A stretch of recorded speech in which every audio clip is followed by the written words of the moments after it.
Ang atin namang good news, sa bamboo Christmas tree sa Bani, Pangasinan, salamin sa katatagan ng mga residente. Alamin ang detalye ng good news na yan sa kwento ni Idol Tita Ronnie.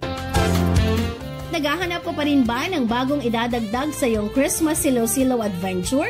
Tara na sa bayan ng Bani, Pangasinan kung saan tampok ang kanilang kakaibang Christmas tree na yari sa kawayan. Sa umaga, mistula lamang itong ordinaryong kawayan na nakatayo. Ngunit sa pagsapit ng gabi, nagiging makahulugan itong tanawin. Mula sa maliit na butas na maingat na kinayod, sa bawat kahoy ay doon sumisilip pa ang mga Christmas lights na nagbibigay ng ganda at makulay na liwanag.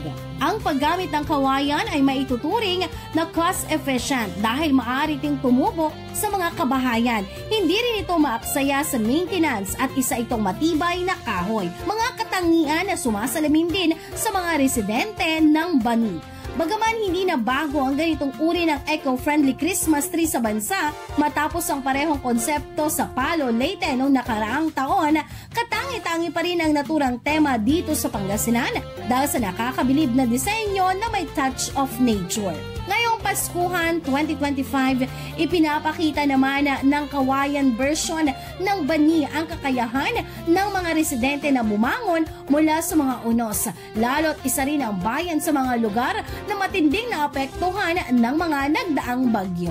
Yan ang ating good news for today. Ako si Idol Tita Ronnie Tataka, IFM.